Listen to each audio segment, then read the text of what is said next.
저희 교회에서는 한 달에 한 번 특별 새벽 기도회라 해서 3대가 함께 모여서 새벽 기도회를 같이 합니다. 우리의 자녀들에게 또 손주들에게 새벽 기도하는 법을 가르치자. 그래서 한 달에 한 번이지만 3대가 함께 모여서 새벽 기도회를 진행합니다. 이제 새벽 기도회를 진행하고 나면은 7시가 넘어가니까 아침을 먹기 위하여서 또 해장국집을 가게 됩니다. 저희가 가는 곳은 주로 콩나물 해장국집 가서 콩나물 국밥을 먹는데, 콩나물을 먹으면서 생각하는 겁니다. 참 콩나물이라는 것은 신기하다. 여러분, 콩나물은 어떻게 자랍니까? 물만 주거든요. 물만 잘 빠지게끔 그런 그릇에다가 콩 넣고 물 부어주면은 콩나물은 자라는 겁니다. 그냥 물은 부으면은 빠져나가는데 콩나물은 그 영양분을 흡수해서 자라나게 된다. 어찌 보면은 이제 오늘 본문 이사야서 55장 10절을 보면, 이는 비와 눈이 하늘로부터 내려서 그리로 되돌아가지 아니하고 땅을 적셔서 소출이 나게 하며 싹이 나게 하며 파종하는 자에게 종자를 주며 먹는 자에게 양식을 줌과 같이라고 말씀합니다. 콩나물을 자라게 하는데 물만 부으면 자라는데 콩나물이 자란다. 마찬가지로 하늘에서 비가 내리는데 그 비가 그냥 땅에 떨어지고 또 하늘로 올라가고 이 순환하는 것으로 끝나는 것 같은데, 그 과정 속에서 식물들이 영양분을 섭취하고 힘을 얻고 자라게 된다. 바꿔 말하면 이 아무런 의미가 없는 것 같지만 거기에는 하나님의 깊으신 뜻이 계시다라는 말씀이라는 겁니다.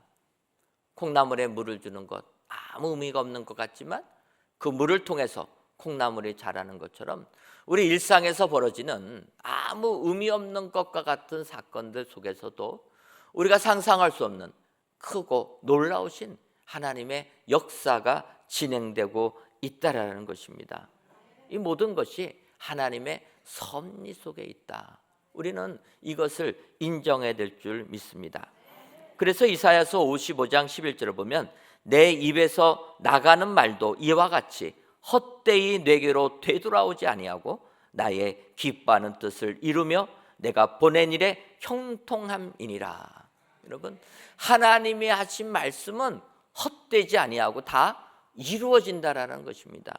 그래서 나의 기뻐하는 뜻을 이룬다 이야기하는 겁니다. 바꿔 말하면 우리가 기도할 때 하나님의 뜻만을 이루게끔 기도한다라면 우리의 앞날에는 형통의 길만 일어나게 될 줄 믿습니다. 우리가 이 땅을 살다 보면은 정말 의미 없는 사건 같아도 거기에 다 하나님의 뜻이 있다라는 것을 알 수 있는 건, 창세기를 보게 되면 요셉이 종으로 팔려나가는 사건이 있습니다. 그 요셉이 종으로 팔려나가는 그 시점을 보게 되면 우리가 아는 대로 요셉이 아버지의 말씀에 따라서 형들에게 갔다가 형들이 편애하던 그 요셉, 꿈 얘기나 하고 있는 요셉, 비단옷 입고 오는 요셉을 못마땅히 여겨서 그를 죽이려고 합니다. 근데 죽이려고 할 때 바로 죽인 게 아니라 그냥 구덩이 속에다가 마른 우물 깊은 구덩이에다가 던진 겁니다. 아마 생각해 보면 그래도 형제니까 차마 형제의 손 피 묻히기가 어려우니까 그냥 구덩이 속에 던져 놓으면 알아서 죽겠지. 우리는 죽이지 않았고 뭐만 한 겁니까? 구덩이에 던지기만 한 거니까 양심의 가책은 좀 덜 받으려고 그런 게 아닐까, 이렇게 생각을 해봅니다. 그런데 형제들이 요셉을 구덩이에 던졌습니다. 던졌는데 구덩이 속에 던져진 요셉의 마음은 어떻겠습니까? 아마 요셉은 형들이 자기를 죽이려고 했다라는 그 일, 이게 아마 요셉을 못 견디게 만들었을 것입니다. 배신을 당한 것 아닙니까? 여러분, 세상 살면서 배신 당해보신 분 있으십니까? 아마 많으실 겁니다. 세상은 어떻게 속고 속이는 세상인지, 그렇게 어제까지도 가족같이 지냈는데 하루아침에 가족같이 지내서 나의 모든 것을 다 보여줬는데 하루아침에 뒤에서 칼 꼽는 것 아닙니까? 이 배신 당하는 일이 비일비재합니다. 아마 요셉도 구덩이에 빠졌을 때 그런 생각 가질 수도 있었을 것입니다. 그런 배신감을 넘어서 그에게 닥쳐진 현실은 어떠한 겁니까? 죽음이라는 것을 맞닥뜨렸을 것입니다. 성경에 나와 있지 않지만 아마 구덩이 속에 빠진 요셉 하나님께 기도했을 것입니다. 그런데 여러분, 요셉이 구덩이에 빠졌을 그때 형제들은 요셉을 구덩이에 던져놓고 드디어 자기들이 원한이 풀렸다, 기뻐했다라는 것입니다. 아버지의 사랑만 독차지했던 요셉, 이제 그가 사라졌으니까 아버지가 우리들도 사랑할 것이다, 행복했다라는 것입니다. 그래서 그들이 이제는 자기들의 한이 풀렸다 기뻐하면서 식사를 하고 있습니다. 식사를 하고 있을 그때 한 무리의 상인들이 교역을 하러 애굽으로 내려가는 것을 보게 됩니다. 그것을 본 유다가 형제들에게 얘기하는 겁니다. 형제들아, 우리가 동생 죽이고 그 피를 우리 손에 묻히는 것이 무슨 의미가 있겠느냐. 차라리 이 동생 지금 지나가는 상인들 보니까 노예들을 필요할 것 같은데 노예로 팔아버리면 노예값 은 20은 받지 않냐. 우리는 죽이지 않고 돈도 벌고 형님 좋고 매부 좋고 다 좋은 거니까 우리 요셉을 팔자 이야기하는 겁니다. 형제들이 유다가 하는 말을 듣고 그것도 조금은 괜찮은 생각이라 죽이지도 않아도 되고 돈도 벌고 좋다 하고 마음이 흔들리는 그 상태에 또 성경을 보면 창세기 37장 28절에 그때에 미디안 사람 상인들이 지나가고 있는지라 형들이 요셉을 구덩이에서 끌어올리고 은 20에 그를 이스마엘 사람들에게 팔매 그 상인들이 요셉을 데리고 애굽으로 갔더라. 형제들의 마음이 움직이고 있을 그때에 또다시 미디안 사람 상인들이 지나가고 있었다라는 것입니다. 요셉이 구덩이에 빠졌었을 그 상황에 먼저는 애굽으로 내려가는 한 무리의 상인들을 보게 되었고요. 그래서 유다가 그걸 보면서 파는 게 어떠냐 얘기할 때 또 다른 미디안 상인들이 거기를 또 그때 지나가게 되게 됩니다. 세상 사람들은 이러한 것을 보면은 그냥 우연이 됐다 그렇게 생각을 합니다. 뭐 우연히 겹칠 수도 있지. 근데 여러분, 하나님께서는 이렇게 우연히 지나가는 사건 같아도 거기에 하나님의 크신 뜻이 있는 줄 믿습니다. 여러분, 요셉이 애굽으로 갔기 때문에 결국은 생명을 구원하는 축복자가 되지 않았습니까? 하나님이 하신 것은 의미 없는 사건 같아도 의미 없는 일이 하나도 없는 줄 믿습니다. 여러분, 우리가 이 땅을 살면서 배반도 당하고 내 산업이 무너지기도 하고 나에게 큰 병이 오기도 하고 상상하지 못하는 어려움이 있어도 그것은 하나님의 크신 섭리한 가운데 있는 일이라는 것입니다. 나에게 닥친 고난도 하나님의 뜻 가운데 있다라면 우리는 이 고난을 기쁨으로 맞이할 수 있게 될 줄 믿습니다. 왜 그렇습니까? 하나님의 뜻이라면 하나님의 답이 있는 것 아닙니까? 우리는 지금 당장에 해결을 못하지만 하나님이 하신 거라면 여기에는 피할 길을 주시고 더 큰 축복을 주시는 줄 믿습니다. 여러분, 요셉이 이렇게 팔려서 내려가게 됩니다. 내려가서 보디발 장군의 집에서 가정 총무로 신임 받으면서 노예의 삶을 살았는데 그 보디발 장군의 아내가 요셉을 유혹합니다. 여러분, 유혹당하는 요셉의 입장에서 보면은요, 갈등을 많이 했을 것입니다. 요셉이 팔려갔을 때 나이가 몇 살입니까? 17살. 이제 성년이 되었습니다. 그리고 그 집에서 이제 몇 년이 지난 것입니다. 한참을 지난 것입니다.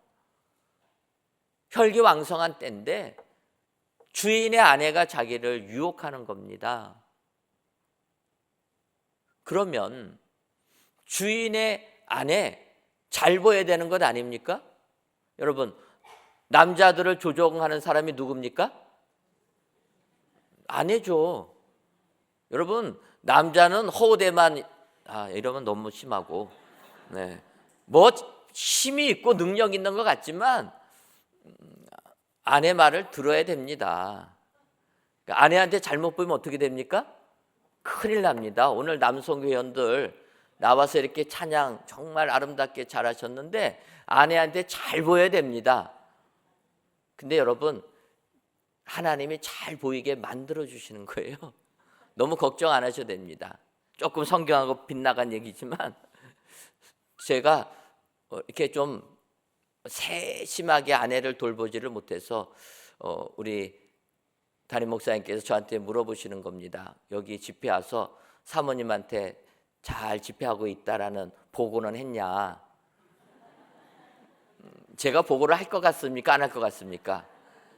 저는 딱 와가지고 전화도 안 걸고 카톡으로 잘 호텔에 도착했다. 이제 집회 시작하니까 기도해달라 부탁하고 지금까지 전화 한 통화 안 한 사람입니다. 그런데도 가정생활 하는 거 보면 하나님이 저를 불쌍히 여겨주셔서 아내에게 잘 보이게 만들어줬다라는 겁니다. 그 사건이 하나 있습니다. 제가 미국에서 목회를 할 때 미국은 주말이 되면은 식사를 준비해서 주일날 온 성도들이 함께 식사를 하게 됩니다. 근데 이제 뭐 작은 이민교회니까 주로 토요일날 식사를 준비하는 것은 제 아내가 식사를 준비합니다. 그래서 곰탕 끓이고 뭐 이렇게 해가지고 주일을 준비하는데 그날도 이제 교회에다가 곰탕을 끓인다고 곰탕 끓이는데 그날 결혼식이 있었습니다. 제가 진례를 해서 급하게 이제 곰탕 끓여놓고 결혼식 집례하러 또 미국은 거리가 있으니까 1시간 반 되는 거리 가서 결혼 예배를 잘 마쳤는데 급하게 전화가 온 겁니다. 어떤 전화 했더니 교회가 불이 나서 난리가 났다라는 거예요. 그제서야 제 아내가 기억한 겁니다. 뭘 기억했습니까? 예, 곰탕 끓여놓은 불을 끄지 않고 나온 겁니다. 그러니까 솥을 다 태워 먹고 그 다음에는 이제 막 타는 것 아닙니까? 연기가 그냥 쫙 나면서 식당에서 끓였는데 그 악취가 본당까지 다 스며들고 여러분 곰탕 뼈국물 태운 그 냄새 기억나시죠? 이게 본당까지 다 그냥 스며 들어간 겁니다. 놀래가지고 왔더니 이제 소방차 오기 직전에 발견해가지고 저희가 꺼서 그냥 연기만 나고 말았다 하는데 냄새가 다 밴 겁니다. 교회 와가지고 어떡합니까? 내일 예배 드려야 되는데 예배당이 곰탕 태운 냄새로 쩔어 있으니 어쩔 수 없이 생각난 게 냄새 없애는 거는 촛불 켜가지고 초가 타면서 냄새를 없앤다 해가지고 초를 왕창 사가지고 불을 다 붙여놨습니다. 근데 집사람이 지은 죄가 있으니까 급해가지고 불을 붙이다가 이걸 떨어뜨린 거예요. 근데 미국은 카페트로 되어 있는데 카페트가 그냥 불탄 겁니다. 그걸 제가 보는 순간 어떻게 했겠습니까? 곰탕 태워 먹어가지고 불나기 일 직전까지 교회 만들어 놓고 예배드리는 본당에 뼈 태운 냄새로 쪄들게 해놓고 그 다음에 촛불로 카펫에다 불 붙여가지고 교회 태워 먹으려고 하는 그때 제가 집사람한테 한 말이 다친 데 없냐. 제가 어떻게 그 말을 했는지 지금도 저의 이성적인 생각으로는 도저히 나올 말이 아니었습니다. 근데 불쑥 집사람한테 아니 다친 데 없냐고 그 말이 집사람이 저를 사랑하게 되는 비결이 된 말이었습니다. 저는 돌이켜보면서 집사람이 나중에 정말 고마웠다고, 내가 정말 교회를 태워먹을 수도 있었는데 근데 어디 안 다쳤냐고 물어보는 그 말이 너무나 감동적이었다라는 거예요. 근데 제가 속마음을 얘기 안 했습니다. 나도 몰라 그런 말을 안 하고 모른 척했죠. 여러분, 저 같은 사람도 그래서 하나님이 불쌍히 여겨주셔서 아내한테 사랑받고 존경받고 목회할 수 있도록 붙들어 주시는 줄 믿습니다. 하나님께서 우리의 모든 것 다 가시고 하나도 뜻 없이 진행되는 게 아니라 그대로 진행시켜 주시는 겁니다. 요셉이 이렇게 보디발 장군의 집에서 그 유혹을 받을 때 아마 고민했을 겁니다. 내가 장군의 아내에게 잘못 보이면 나는 어떻게 될지 모를 텐데. 근데 요셉은 내가 하나님 앞에 죄 지을 수 없다 거절합니다. 그 결과는 예상한 그대로 감옥에 갇히는 것입니다. 하지만 우리가 알듯이 감옥에서 어떡합니까? 술 맡은 관원장, 떡 맡은 관원장의 꿈을 해몽해주고, 술 맡은 관원장 해몽 그대로 사흘 만에 풀려났는데, 또 중요한 건 나가자마자 은혜는 다 잊어버리고 2년을 모른 척하지 않습니까? 아마 요셉에게 있어서는 굉장히 지내기 어려운 시간이었을 겁니다. 마지막 술 맡은 관원장이 풀려나갈 때 요셉은 꿈을 꿨습니다. 나는 죄 지은 것도 없고 억울하게 감옥에 갇혔으니 이제 곧 풀려날 것이다. 희망을 걸었는데 2년 동안 잊혀진 사람이었습니다. 여러분, 잊혀진 사람으로 지낸다는 거 너무나 견디기 어려운 겁니다. 그런데 그 모든 것이 하나님의 계획 안에 있었다는 겁니다. 그리고 나서 2년 후에 바로가 꿈을 꾸고 그 꿈을 요셉이 해석해 주면서 바로 총리가 되지 않습니까? 많은 분들이 얘기합니다. 요셉이 보디발 장군의 감옥에 갇힌 것은 그 2년 동안 그 감옥은 신하들, 왕을 섬기는 신하들이 죄졌다고 갇히는 그곳에서 왕궁의 법도를 배웠을 것이다. 저도 그렇게 생각합니다. 2년 동안 의미 없는 시간인 것 같았지만 거기서 배운 그 시간이 요셉에게는 하나님이 다 준비하고 예비한 시간이었다는 것입니다. 여러분, 지금도 혹시라도 내 삶이 힘들고 어려워서 지금 내가 지내는 이 시간이 아무런 의미 없다 생각하시는 분들 계시면 다시금 마음을 돌이키시기를 바랍니다. 우리에게 주어진 이 시간은 하나님의 시간 안에 있는 것이고 하나님의 계획표 안에 있는 시간인 줄 믿습니다. 그렇다면 하루 한 시간도 헛된 시간이 아니고 다 의미 있는 시간이요, 하나님께서 역사를 이루시기 위하여서 준비하시는 시간이라. 여러분, 이것을 우리가 신뢰하고 믿을 때 기뻐하신 뜻을 이루게 되는 축복자들 되게 되는 줄 믿습니다. 오늘도 진정으로 우리 하나님이 나와 함께 하시고 나의 삶을 통하여서 하나님이 좋아하시고 기뻐하시는 그 뜻을 이루시기를 원한다. 오늘 기억하시고 오늘도 그 하나님을 만나시고 그 하나님께 기도하셔서 그 뜻을 이루어 드리시는 저와 여러분들 되시기를 주님의 이름으로 축원합니다. 그렇다면 그 기뻐하시는 뜻을 이루시는 하나님, 그 하나님은 어떤 하나님이십니까? 그 하나님은 가까이 계신 하나님이십니다. 이사야서 55장 6절을 보면 너희는 하나님 여호와를 만날 만한 때에 찾으라, 가까이 계실 때에 그를 부르라. 여러분, 하나님은 우리 가까이 계신다라고 말씀하십니다. 문제는 우리는 하나님이 멀리 계시다라고 느낀다는 것입니다. 힘들고 어려운 일 생기면 하나님이 가까이 계시면 내가 어떻게 이렇게 어려움을 당합니까? 불평하면서 원망하면서 멀리 계신 하나님이라고 보는 겁니다. 여러분, 우리 하나님은 가까이 계시다라는 거예요. 그때 부르라라는 겁니다. 우리가 부르기만 하면 우리 하나님 우리 가까이에 계신 줄 믿습니다. 가까이 계셔서 우리를 만나 주실 줄 믿습니다. 아브라함에게는 아들들이 있었습니다. 하갈이 낳은 이스마엘과 부인 사라가 낳은 이삭이 있었습니다. 근데 성경을 보게 되면 이삭이 젖될 때 이스마엘이 큰 형 아닙니까? 그러니까 어린 동생 보면서 놀리는 겁니다. 놀리는 것을 보고 사라가 분노하는 겁니다. 우리 집안에 이스마엘과 이삭이 같이 있을 수가 없다.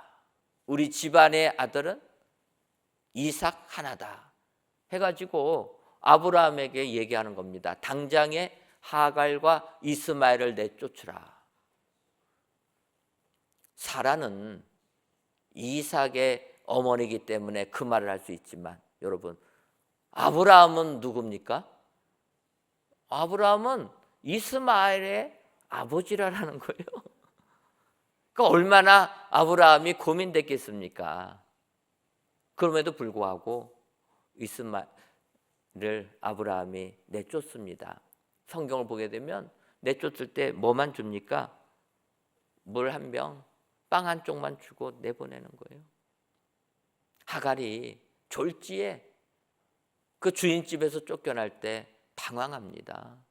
그러다가 이제 아브라함이 준 떡, 물 다 떨어진 겁니다. 그러니까 그때 하갈이 눈물을 흘리면서 외치게 됩니다. 아이가 죽는 것을 차마 보지 못하겠습니다. 하갈이 하나님께 기도하는 겁니다. 하갈은 애굽 사람입니다. 근데 그 애굽 여인이 어떻게 아브라함 집까지 하갈의 종이 돼서 팔려온 그런 여인입니다. 아마 그때까지는 하나님을 잘 몰랐을 수도 있겠다 생각은 됩니다. 그런데 이렇게 절망적인 상황이 왔을 때 하갈이 기도하는 겁니다. 내 아들 이스마엘, 나는 죽어도 괜찮은데 내 아들 이스마엘이 죽는 거 보지 못하겠습니다. 다 이 땅의 어머니들이 하는 얘기 아닙니까? 그렇게 외칠 때 하나님이 하갈에게 나타나셨다라는 겁니다. 여러분, 하나님은 사라의 하나님, 이삭의 하나님뿐만 아니라 하갈의 하나님, 이스마엘의 하나님도 되시는 줄 믿습니다. 약속의 아들은 이삭이지만 인간의 생각으로 잘못 태어난 이스마엘이라고 할지라도 우리 하나님은 이스마엘에도 하나님이시라는 겁니다. 많은 사람들이 우리 관점에서 하나님이 내 편이라고만 생각하는 겁니다. 교회에 아픔이 있는 것은 다 마찬가지입니다. 저희도 그랬습니다. 우리만 하나님이고 저쪽은 뭡니까? 하나님이 아니고 저쪽은 어떤 세력입니까? 마귀 세력이죠. 그런데 그분들도 우리 보러 마귀라고 그러더라고요. 신앙이 깊으면 깊을수록 내가 믿는 하나님만 하나님이고 내가 믿는 하나님은 나만 돌봐줘야 된다 생각하는 겁니다. 그런데 여러분, 하나님은 온 우주를 통치하신 하나님, 우리의 하나님뿐만 아니라 저 사람에게도 하나님이신 겁니다. 비록 하나님을 믿지 아니하였어도 하나님이 창조한 사람입니다. 그래서 하나님은 그들이 예수 믿고 하나님께로 돌아오기를 원하시는 것 아닙니까? 우리가 나가서 복음 전하는 게 그거입니다. 그들도 하나님이 택하셨다라는 겁니다. 하나님은 이 하갈과 이스마엘 눈을 들어서 우물을 보게 하고 살아나게 하십니다.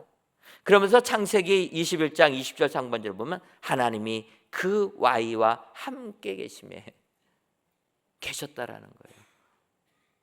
멀리 계신 줄 알았는데 기도하니까 가까이 계셨다. 여러분, 우리 하나님은 우리 곁에 계신 하나님이신 줄 믿습니다. 그래서 야곱이 아버지 속이고 장자의 축복받아서 도망갈 때 그 베델에서 돌베개 베고 잘 때 그때 하나님 만나는 거 아닙니까? 야곱이 하나님 만난 다음에 얘기하는 겁니다. 창세기 28장 16절을 보면 야곱이 잠있게 이르되 여호와께서 과연 여기 계시거늘 내가 알지 못하였도다. 여러분, 하나님은 우리 가까이에 계신 하나님이신 줄 믿습니다. 멀리 계신 하나님이 아니라는 거예요. 우리가 내가 계획한 대로 일이 잘 안 풀리면 하나님이 멀리 계신가 보다 이럴 때가 있습니다. 근데 여러분, 그게 다 하나님의 은혜고 역사이라는 겁니다. 부끄러운 얘기지만 제가 미국으로 유학을 가게 되었습니다. 근데 여러분, 신학생이 유학 갈 때 넉넉한 형편으로 안 가는 것 아닙니까? 저는 아무 생각 안 했습니다. 학교에서 입학 허가서를 주면은 비자는 그냥 나오는 줄 알았습니다. 그래서 비자 받으러 갔더니 재산도 없고, 그땐 또 제 집사람이 큰애를 임신하고 있을 때였습니다. 보니까 아내는 배가 불러 있어요. 그러니까 그 영사가 볼 적에는 돈도 없고 아이 임신하고 있으니 미국 시민권 받으러 가는 사람이고 거기서 살려고 가나 보다. 그래서 제가 비자 리젝을 당했습니다. 아무 생각 없이 거절을 당하니까 정말 힘들더라고요. 또 교회에다가는 유학 간다고 전도사도 사임하고, 그래서 성도님들은 제가 이제 미국 간 줄 아는데 비자도 못 받고 있으니까 얼마나 부담이 됩니까? 그래서 다시 서류를 준비해서 저 혼자만 가는 걸로 신청을 했습니다. 아내가 아이를 갖고 있으니까 안 줘서 혼자 가는 걸로 해서 비자를 신청하니까 1년짜리, 학교는 2년 다녀야 되는데 1년짜리 그것도 단수 비자 줘가지고 제가 이제 들어가게 되었습니다. 들어가서 얼마 안 됐는데 목사 안수를 받아야 되지 않습니까? 시험 과목이야 제가 이렇게 보내줄 수가 있는데 인터뷰는 제가 들어야 된대요. 그래서 제가 가자마자 다시 들어왔습니다. 그리고 또다시 비자를 받아서 이제 미국에 들어가게 되었습니다. 그러니까 저는 미국 갔다 왔다 한 게 비자 리젝도 당하고 한 번만 당한 게 아닙니다. 거절을 2번이나 당했습니다. 그런데도 은혜로 비자 다시 받아가지고 식구 데리고 가고 했는데, 생각해보면 이게 리젝 당하고 하는 것들이 다 하나님의 섭리 속에 있었던 겁니다. 왜 그렇습니까? 처음부터 제가 아내 데리고 미국 갔으면 저도 처음 미국 가는 것 아닙니까? 아내도 처음 가고, 그러면 아내는 누구를 믿습니까? 저를 믿겠죠. 그래서 남편이 알아서 하겠지. 저는 미국 처음 갔는데 제가 아는 게 뭐가 있습니까? 그랬다면은 저에 대한 권위는 완전히 땅에 추락했겠구나. 그런데 제가 먼저 미국 가서 살지 않았습니까? 미국을 경험했습니다. 그리고 아내와 딸을 데리고 미국을 가니까 그 다음에는 제 말이 다 하나님의 말이 되는 것 아닙니까? 아내는 제가 하라는 대로 하나님이 저의 권위를 그렇게 높여주시더라고요. 여러분, 하나님께서 하시는 일은 1.1핵도 어긋나는 게 없는 것입니다. 하나님은 멀리 있는 것 같아서 제가 비자도 안 나오고 혼자서 비행기 타고 미국 갈 때 정말 마음이 힘들었습니다. 아내 떨어뜨려 놓고 아기 100일밖에 안 된 아기 떨어뜨려 놓고 내가 뭐를 하겠다고 미국을 가야 되나. 비행기 타면서 갈등도 많았습니다. 그런데 그 모든 것이 하나님이 하시는 섭리 속에 있고 나와 함께 계시고 나와 가까이 계셔서 내 삶을 주장해 주셨다라는 것을 느낄 수 있다라는 것입니다. 여러분, 혹시라도 지금 나에게 주어진 삶이 내가 혼자여서 실망하고 낭망하는 분들 안 계십니까? 여러분, 절대로 여러분은 혼자 계시지 않습니다. 하나님이 여러분 가까이 계시는 줄 믿습니다. 기도하기만 하면, 가까이 계실 때 붙잡기만 하면 우리 하나님 손잡아 주시는 분이라. 혹시라도 외로움 속에서, 정말 이 세상 절망 속에서 나 혼자만 남았다 생각하시는 분들 계시면, 내 사업이 이제는 끝이 나서 이제는 내가 해볼 길이 없다, 절망 한가운데 계신 분들이라도 하나님은 내 바로 곁에 계시다 믿으시기를 바랍니다. 그리고 기도하시기 바랍니다. 우리 하나님, 가까이 계신 하나님, 나를 붙잡아 주시고 구원의 길로 인도해 주실 줄 믿습니다. 하나님께서 이루어 주시는 하나님입니다. 여러분 믿으시고 가까이 계신 하나님 붙잡으시는 저와 여러분 되시기를 주님의 이름으로 축원합니다. 다음으로 기뻐하신 뜻을 이루시는 하나님은 우리를 긍휼히 여겨주시는 하나님이십니다. 이사야서 55장 7절을 보면 악인은 그의 길을 불의한 자는 그의 생각을 버리고 여호와께 돌아오라. 그리하면 그가 긍휼히 여기시리라. 우리 하나님께로 돌아오라. 그가 너그럽게 용서하시리라. 여러분, 하나님은 우리를 긍휼히 여겨주시는, 불쌍히 여겨주시는 분이라는 겁니다. 여러분, 불쌍히 여김 받는 게 축복입니다. 아내는 남편을 불쌍히 여겨주셔야 됩니다. 그러지 않습니까? 큰 소리 치고 뭐라고 하고 사랑한다는 말도 못하고 맨날 고래고래 소리만 질러도 불쌍히 여기셔야 되는 거예요. 여러분, 남편들 아내가 불쌍히 여기지 않으면 하루도 못 삽니다. 잘 살 것 같아도 밥이나 제대로 챙겨 먹습니까?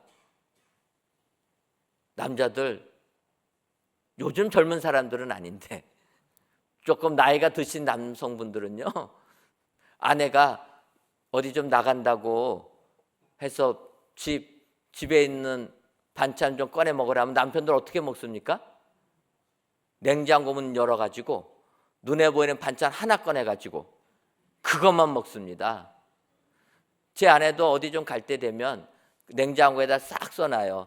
이것은 점심, 저녁, 다음날 아침, 점심, 저녁. 그러면 남자도 어떡합니까? 그거 귀찮아서 그렇게 못해 먹습니다. 그냥 눈에 보이는 거 아무거나, 뭐 내일 먹을 것도 오늘 꺼내가지고 하나만 먹고, 그러다가 아내 올 때 되면 어떻게 됩니까? 이제 큰일 났죠. 그 시키는 대로 안 했으니까 한꺼번에 몰아가지고 다 처리해 버리는 겁니다. 남자들이 그렇습니다. 얼마나 불쌍합니까? 남편들도 마찬가지입니다. 아내들 불쌍하게 여겨야 되는 거예요. 남편 만나가지고 헌신하면서 사는 것 아닙니까? 여러분, 아내는 남편은 아내를 불쌍히 여기는 그 가정은 축복된 가정이 될 줄 믿습니다. 서로 위해달라고 하면은요, 그 가정은 싸움투성입니다. 서로 불쌍히 여겨줄 때 그 가정이 복된 가정 되는 겁니다. 교회 생활도 저는 마찬가지라고 합니다. 불쌍히 여겨주셔야 돼요. 나를 욕을 하더라도 불쌍히 여겨주셔야 됩니다. 우리가 주님처럼 주여 저들의 죄를 용서해 주옵소서까지는 안 되더라도 그래도 불쌍히 여겨주셔야 됩니다. 불쌍히 여겨주시면 교회도 은혜가 넘치고 사랑이 넘치게 되는 겁니다. 여러분, 저를 미워하는 성도님들이 안 계십니까? 우리 교회 안에도 있지 않습니까? 저는 교회 나가라고 현수막까지 붙은 사람입니다. 유명하죠? 교회 나가라고 현수막까지 붙어 있습니다. 그런데 여러분, 제가 그분 만나서 그랬어요. 저를 잘 몰라서 현수막 붙였으니까 우리 같이 신앙생활 잘 합시다. 그리고 품어주고 사랑하고 함께 하니까요, 그분이 장로님 되셔가지고 저를 섬겨주는데 당회에서 저에 대해서 한마디라도 뭐라고 하면은 그 장로님이 눈을 부라려가지고 그 장로님 은퇴하셨는데 은퇴하실 때까지 제가 너무나 당회를 편안하게 했습니다. 신경 쓸 게 없어요. 여러분, 몰라서 그러는 겁니다. 교회 안에서 다른 얘기 나오는 거 몰라서 그러는 거예요. 우리가 잘 설명해주고 설득하면 알게 되고, 그러면 사랑하는 것 아닙니까? 몰라서 하는 사람 잘못했다고 하지 마시고 불쌍히 여겨주시기 바랍니다. 몰라서 하는 거다. 교회 안에 여러분들 상처받을 필요 없습니다. 뭐라고 해도 상처받을 필요 없습니다. 몰라서 그러는 거니까 불쌍하다. 여러분, 그러한 불쌍함, 긍휼함이 우리 하나님이시라는 겁니다. 우리 하나님은 우리들을 불쌍하게 여겨주시는 하나님이시라는 겁니다. 우리가 너무나 좋아하는 탕자의 비유가 있습니다. 한 아버지에게 두 아들이 있는데 둘째 아들이 아버지 살아계신데 유산 내놓으라는 겁니다. 상속분 내놓으라는 거예요. 이게 말이나 됩니까? 상속은 돌아가신 다음에 나눠주는 건데 살아 생전에 달라라는 거예요. 페류나가 이런 페류나가 없습니다. 그런데 그 아버지가 그 아들에게 나눠줍니다. 근데 성경을 보면 아들, 둘째 아들에게도 나눠주고 첫째 아들에게도 나눠줍니다. 그런데 이 둘째 아들이 그 돈 가지고 받자마자 집 떠나고 호랑방탕하게 하다가 굶어 죽게 생겼으니까 돌아오는 것 아닙니까? 그런데 성경을 보면 그 아버지 불쌍하게 보는 거예요. 아버지 마음에 대못을 박았어도 몰라서 그러니까 불쌍하게 여기는 겁니다. 상거가 먼데도 아버지는 그 아들을 봤다고 얘기합니다. 그 이야기는 매일매일 그 아들을 기다리는 아버지 아닙니까? 불쌍하니까. 그 아들이 오자마자 뛰어나가서 아들을 맞이해 줍니다. 그리고 반지 벗어서 너는 내 아들이라 다시 인정해 주었다라는 겁니다. 그 아들을 위하여서 소를 잡고 잔치를 베푸는 겁니다. 여러분, 그 아버지가 둘째 아들을 이렇게 할 수 있는 것 불쌍히 여겼다라는 거예요. 우리는 예수님의 이 비유의 말씀에 은혜를 받습니다. 왜냐? 우리는 탕자와 같은 사람이니까. 하나님이 그렇게 사랑해 주시는데 그 사랑 보답하기는커녕 나 이거밖에 안 해줬다고 욕하고 비난하고 하나님이 계시면 그럴 수 있습니까? 하나님 계시면 나한테 왜 암병을 주십니까? 하나님 계시면 내 사업이 왜 부도납니까? 우리는 불평만 하는 겁니다. 하지만 우리 하나님은 그럼에도 불구하고 우리들을 기다리시고 또 불쌍히 여겨주시는 긍휼을 하신 하나님인 줄 믿습니다. 여러분, 우리 하나님은 우리를 이렇게 불쌍히 여겨주신 하나님이라 이것을 믿을 때 우리는 신앙생활 승리하게 될 줄 믿습니다. 우리가 잘 아는 대로 예레미야가 3장 22절을 보면 여호와의 인자와 긍휼이 무궁하심으로 우리가 진멸되지 아니함이니이다. 여호와의 인자하심과 긍휼하심이 무궁하다, 한이 없다라는 것 아닙니까? 여러분, 우리 하나님 기쁘신 뜻을 이루시는 그 하나님은 이렇게 긍휼하신 하나님이라. 그 하나님께 나오고 그 하나님께 매달리는 자에게 그 뜻을 이루는 축복자들이 다 되게 될 줄 믿습니다. 오늘도 긍휼하신 하나님 붙잡고 그 뜻에 맞게 기도하셔서 그 뜻을 이루어 드리시는 우리 청주 순복음교회 모든 성도님들 되시기를 주님의 이름으로 축원합니다. 마지막으로 기뻐하는 뜻을 이루시는 하나님은 우리와 생각이 다르신 분이다 라는 것을 인정해야 된다는 것입니다. 이사야서 55장 8절과 9절을 보면 이는 내 생각이 너희의 생각과 다르며 내 길은 너희의 길과 다름이니라. 여호와의 말씀이니라. 이는 하늘이 땅보다 높음 같이 내 길은 너희의 길보다 높으며 내 생각은 너희의 생각보다 높음이니라. 여러분, 하나님의 생각은 우리의 생각과 다르다 얘기하십니다. 그것도 하늘과 땅만큼 다르다. 얼마나 크게 다르다라는 걸 얘기하는 겁니까? 근데 우리는 항상 내 관점에서 생각합니다. 내 관점에서 생각해서 하나님 이럴 수가 있습니까? 원망하는데 하나님의 생각은 우리 생각 너머에 계신 겁니다. 우리와 완전히 다른 겁니다. 우리는 그 하나님의 생각을 인정하고 그 말씀을 그대로 믿고 우리는 순종하며 나가야 될 줄 믿습니다. 여러분, 우리가 복음을 전합니다.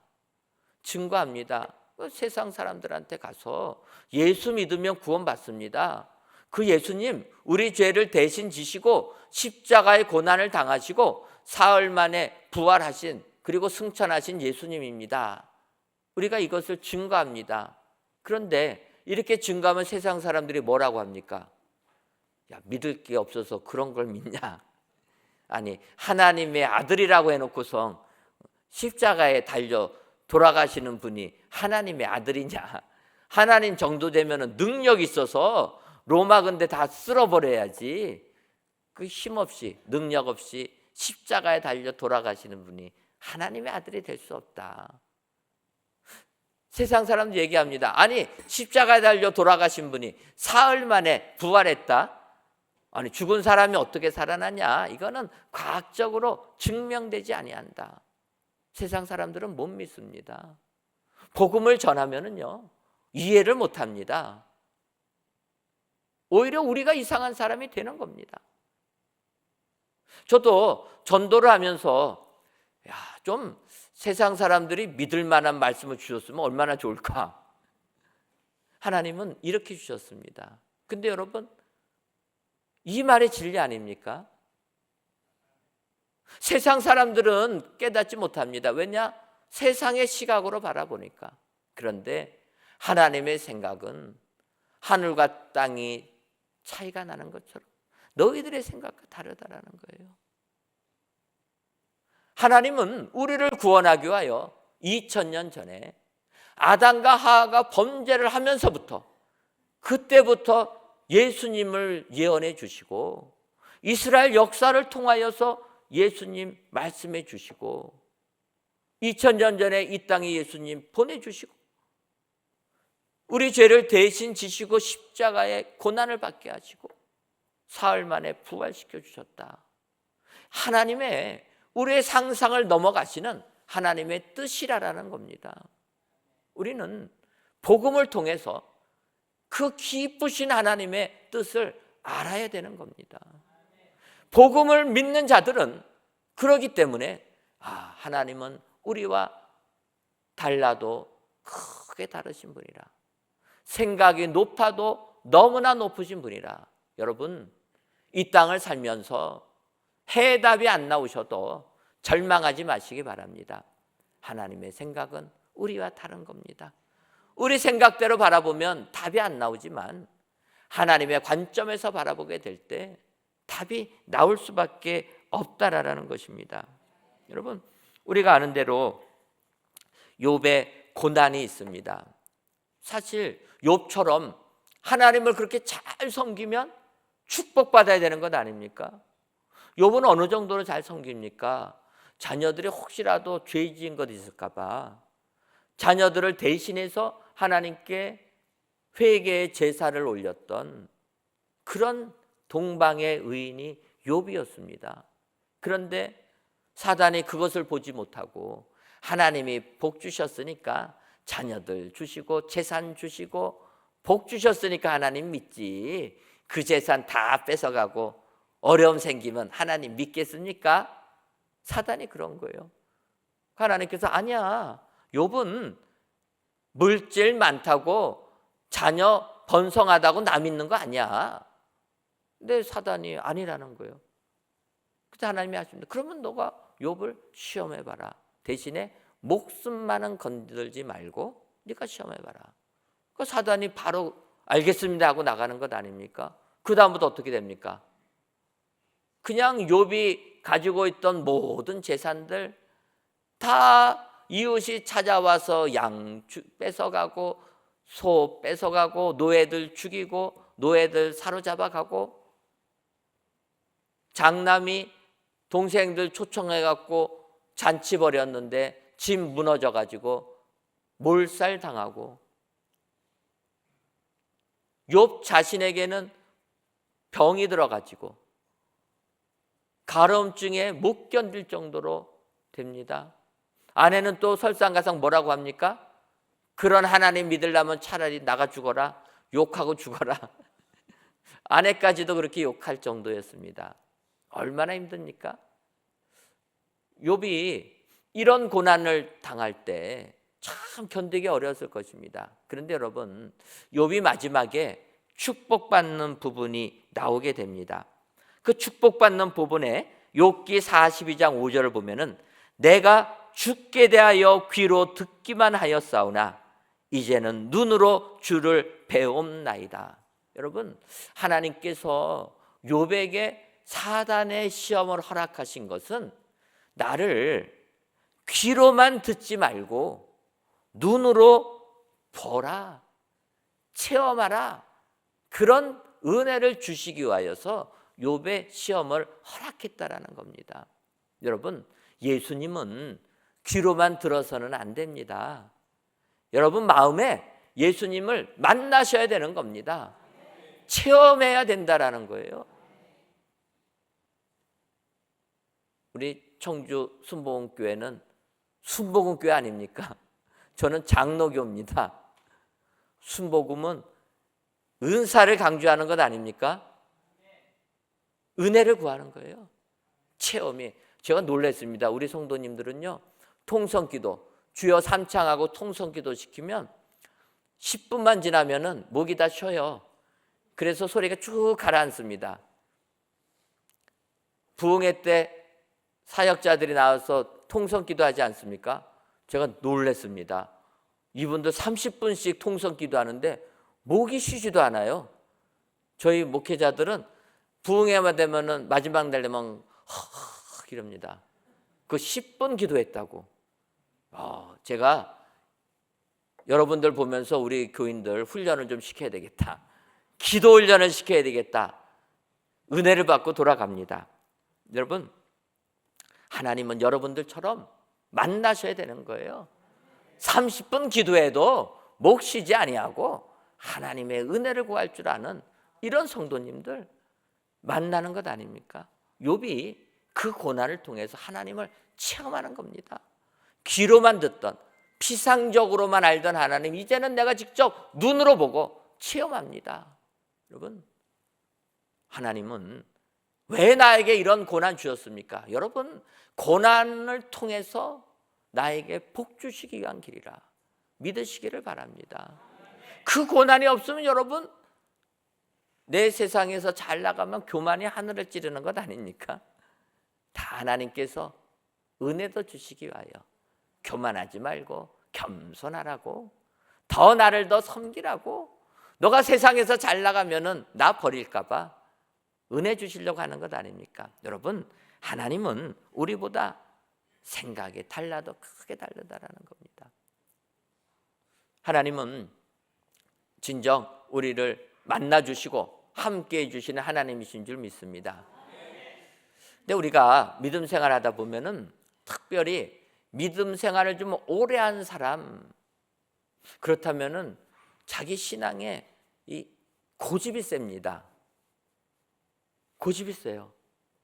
그때 하나님께서 성경 보면 그런 고집쟁이들 환상을 통해서 보여주는 겁니다. 꺾어버립니다. 체험하라고. 사실 우리가 신앙생활할 때 예언을 하고 방언을 하고 병을 고치고 통역을 하고 이렇게 하게 되면 그 은사를 보면서 사모합니다. 근데 그 은사가 있을 때 귀하게 여깁니다. 그리고 환상을 보고 예언을 하면은 야, 거룩한 사람이라 그러지 않습니까? 그래서 많은 분들은 내가 꿈에서 예수님 만났다, 환상으로 주께서 말씀하셨다, 이런 얘기들도 합니다. 근데 여러분, 제가 보기에는 성경에서 환상을 보는 것은 축복된 게 아니라는 거예요. 꿈에 나타나는 거, 그거 하나님이 그거 좋아하지 않는 겁니다. 왜 그렇습니까? 아니, 성경 말씀으로 일러줘도 고집이 세가지고 말을 안 들어요. 그러니까 어떡합니까? 도대체 안 되겠으니까 환상을 보여주는 거예요. 바울이 2차 전도여행을 갑니다. 2차 전도여행을 떠날 때 바울의 계획은 그거였습니다. 1차 전도여행 때 개척한 교회들, 신앙생활을 잘하고 있는지 2차 전도여행 때 다시 한번 돌아보면서 그 교회들을 든든하게 세우자 계획하고 2차 전도여행을 떠나게 되는 겁니다.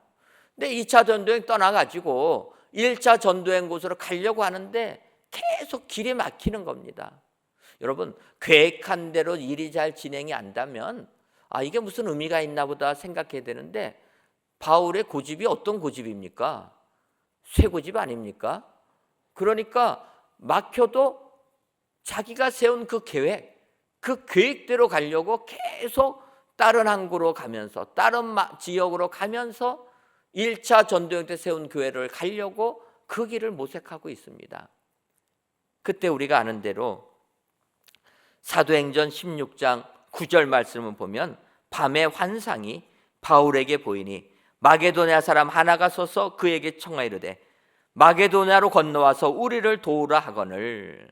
여러분, 하나님이 성령님이 막아서 1차 전도여행 때 계획이 아니고, 너가 지금 해야 될 일은 마게도냐로 건너가, 유럽으로 건너가 그 이방인들을 구원해야 되는 것이라 하나님이 말씀해 주심에도 자기가 세운 계획이 옳다고 꺾지 않는 겁니다. 그러다가 밤에 환상으로 보여주는 거예요. 마게도냐 사람이 건너와서 우리를 도우라. 그때 바울이 고백합니다. 그 환상을 보는 순간 이것이 하나님의 뜻임을 확신하고 건너가게 되었다. 여러분, 바울에게 환상이 왜 보였습니까? 하나님의 뜻에 반대 방향으로 가니까, 말씀대로 순종 안 하니까 환상 보여주는 겁니다. 그래서 바울이 환상 보자 자기의 뜻을 접고 유럽으로 건너가게 되고, 지금 기독교가 온 세상에 퍼지게 되는 그 디딤돌 역할을 했다라는 것입니다. 여러분, 바울에게 환상은 하나님의 뜻대로 안 하는 그를 꾸짖기 위해서 보여주신 것입니다. 이것뿐입니까? 베드로도 마찬가지예요. 베드로 어떠합니까? 베드로가 하나님께서 이방인 고넬료를 구원하기 위하여서 고넬료에게 말씀해 주십니다. 너는 요빠에 가서 베드로를 청하여서 모시고 와, 복음을 듣고 예수 믿어라. 하나님이 고넬료에게 말씀하신 겁니다. 그런데 요빠에 있는 베드로 기도하는 시간, 그 기도하는 시간에 환상을 보게 됩니다. 그 환상이 무엇입니까? 하늘에서 보자기에 쌓여진 음식이 내려오는데 그 음식은 부정한 거라는 거예요. 우리 유대 율법에 의하면 부정한 음식들이 있지 않습니까? 그게 보자기에 가득 쌓여서 내려오는 겁니다. 그때 하나님께서 꿈에 얘기하는 겁니다. 베드로야, 이 음식을 먹어라. 베드로가 뭐라고 합니까? 하나님 무슨 말씀을 하십니까? 저는 율법에 근거하여서 지금까지 부정한 음식은 먹지도 않고 쳐다보지도 않았는데 왜 부정한 음식 먹으라고 합니까? 못 먹겠습니다. 하나님이 얘기하는 거예요. 아니, 내가 먹으라고 하고 내가 깨끗하다고 했는데, 그래서 먹으라고 하는데 너가 왜 안 먹냐? 근데 베드로의 고집도 어떤 고집입니까? 쇠고집이라. 이렇게 보여줬는데도 베드로 인정 안 합니다. 그러니까 성경 뭐라고 합니까? 똑같이 한 이 말씀이 3번이 나타났다. 3번까지 보여주신 거예요. 야, 내가 깨끗하다고 하는데 너가 왜 더럽다고 하냐? 여러분, 우리가 믿음 생활하면서 이런 일들이 많이 있습니다. 교회 안에서 내가 생각한 것만이 옳다라고 할 때가 많이 있는 겁니다. 하나님이 나에게만 말씀해 주셨다고 할 때가 있는 거예요. 여러분, 하나님은 나에게도 말씀해 주시지만 저 사람에게도 말씀하신다라는 거예요. 나에게도 하나님이지만 저분에게도 하나님이신 겁니다. 그러면 내 말만 옳다고 하면 안 되는 겁니다. 하나님이 깨끗하다고 했으면 당연히 우리가 깨끗해야 된 거 받아들여야 되지 않습니까? 근데 우리는 쇠고집이라 내가 이렇게 생각하는 거 안 물른다라는 겁니다. 그럴 때 베드로에게 환상이 나타나는 거예요. 3번을 보여주니까 베드로 순종하고 고넬료에게 가서 이방인 밥도 같이 안 먹는 이방인 가서 복음 전하고 예수 믿게 하지 않습니까? 하나님 뜻대로 안 하니까 환상 나타나는 겁니다. 여러분, 하나님의 뜻에 말씀대로 순종 안 할 때 꿈에 나타나는 겁니다. 예수님의 육신의 아버지 요셉도 마찬가지입니다. 요셉에게 꿈에 천사가 얘기해 주는 게 나오지 않습니까? 어떨 때 나타납니까? 요셉이 약혼만 했는데 아내 마리아가 아이 가진 게 나타나는 겁니다. 성경이 얘기합니다. 요셉은 의로운 사람이라 조용히 끊고자 하되, 그래도 좋은 사람이라 아내 부정하다고 소문내지 않고 조용히 끊으려고 했다라는 겁니다. 그때 꿈에 주의 사자가 현몽하여 이르되 아내 데려오는 거 무서워하지 마라. 여러분, 얘기해 주는 것 아닙니까? 꿈에서 다 말씀해 주는 겁니다. 헤롯 왕이 동방 박사들에게 속아가지고 예수님 탄생한 거 알려두다 했는데 예수님께 황금과 유황과 모랄 드리고 그냥 떠나지 않습니까? 그거를 안 헤롯 왕이 그때를 즈음에서 태어난 남자아이들 다 죽이라고 명합니다. 그것을 벌써 알아가지고 요셉에게 주의 사자가 꿈에 나타나서 이집트 애굽으로 떠나라 이야기해 주는 겁니다. 요셉은 아무런 능력이 없습니다. 할 줄 아는 게 없습니다. 그러다가 그냥 애굽에서 사는 거예요. 그런데 예수님 이스라엘 나라 와서 천국 사역해야 되지 않습니까? 그러니까 요셉에게 또 꿈에 나타납니다. 헤롯 왕 죽었으니까 빨리 이제 돌아가라. 그때 요셉이 꿈에 나타난 사자의 말씀 듣고 들어갑니다. 들어갔는데 가보니까 헤롯 왕은 죽었는데 그 다음 이은 왕이 그 죽은 헤롯 왕의 아들입니다. 그러니까 요셉이 두려워하는 거예요. 아유, 여기 못 가겠습니다. 그러니까 꿈의 사자가 아니 갈릴리로 가라. 그래서 나사렛에 가라. 여러분, 하나님의 말씀대로 하지 못하니까 계속 꿈에서 가르쳐 주는 겁니다. 여러분, 꿈에서 하나님 만나는 거 너무 좋아하지 마시기 바랍니다. 한두 번만 만나시고 환상도 한두 번만 봐야지 자주 보는 건 어떠한 겁니까? 내가 주의 뜻 반대로 가는구나. 회개하셔야 되는 거예요. 환상, 꿈 너무 좋아하지 마시기 바랍니다. 가장 복된 것은 꿈도 안 꾸고 환상도 안 보고 말씀 가지고 은혜 받고 순종하는 신앙, 최고로 복된 것 아닙니까? 그것은 하나님이 나와 생각이 달라도 너무나 다르신 분이라, 크신 하나님이라 인정할 때 우리가 성경 말씀을 그대로 믿는 겁니다. 조금이라도 내 생각이 들어가면 성경 말씀 믿기 어려운 겁니다. 얼마나 이적과 놀라운 역사가 많습니까? 그런데 하나님은 내 생각 너머에 계신 분이라 생각하시고 나가면 정말 하나님의 그 기뻐하신 뜻을 이루어드리는 저와 여러분들이 되게 될 줄 믿습니다.